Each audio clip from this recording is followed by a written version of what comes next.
focus one is the properties of gases. I mean, you could really say that the scientific endeavour began when Torricelli used his barometer, because he did a simple experiment and suddenly hundreds of people around the world could do a simple home experiment using a barometer. So there was a sudden surge of scientific activity.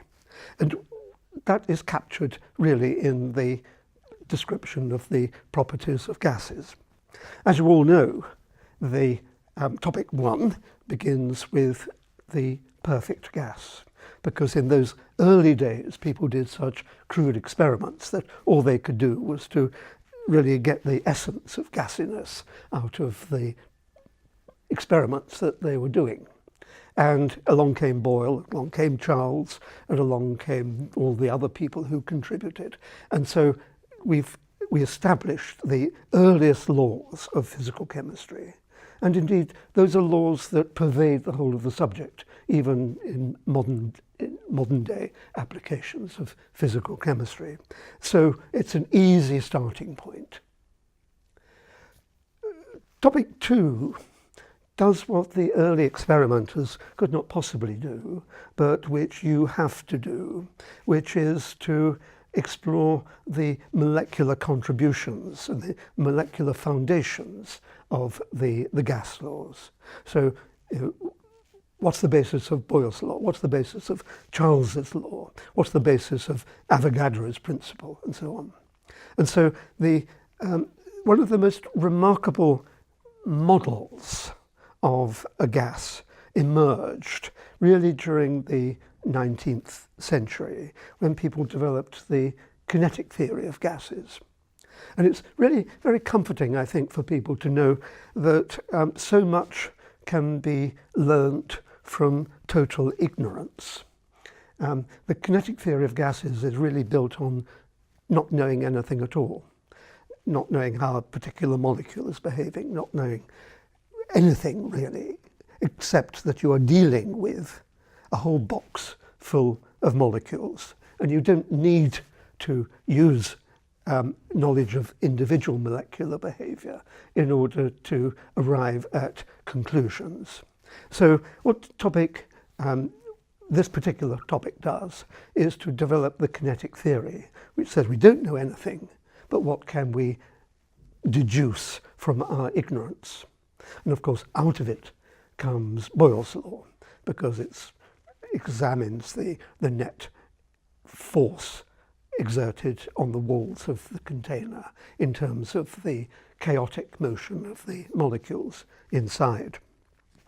And it develops an idea about the temperature dependence, because we know that the kinetic energy of molecules depends on their temperature, and their mean kinetic energy through the Boltzmann distribution also depends on the temperature. And so we can put these together and develop what turns out to be Charles's law about the dependence of the volume of a gas on the temperature.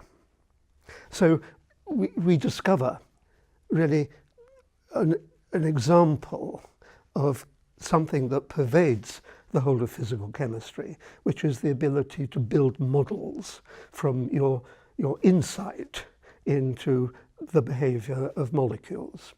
And that occurs throughout the subject. And probably when you leave the subject at the end of your course, that is the principal technique that you will carry away with you, the ability to build models from the ideas you have about the behavior of molecules. Then, the third topic in this particular focus is about real gases, because once you have discovered the behavior of the perfect gas, effectively the essence of gassiness, you've got to bring it into touch with the real world. And so what is the effect of the intermolecular interactions that take place? How do they modify Boyle's law? How do they modify Charles's law, and so on? How can you build your conception of the intermolecular forces into your original, very simple, chaotic model of the perfect gas. And so there are various ways of doing that. One is just to look at the Boyle's law, that pressure is nRT divided by V, and just say, well, this is the first term of a whole sequence of terms. And that leads you into something which is useful in practical applications, but doesn't give you much insight. Alternatively, you can say, well, I know there are repulsions in the gas, and I know there are attractions in the gas. Can I model them? Can I build those interactions into the model of a real gas? And of course, that's what van der Waals did.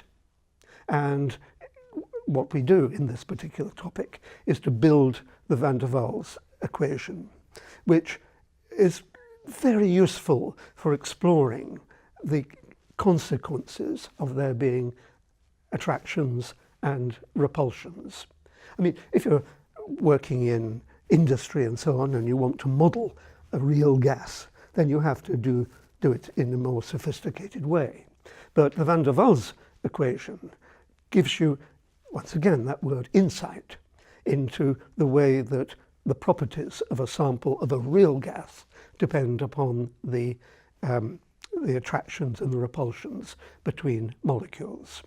So in this focus, you have come from really the earliest days of physical chemistry, yet still hugely important consequences of that, the perfect gas laws, through an understanding of the molecular basis of those laws.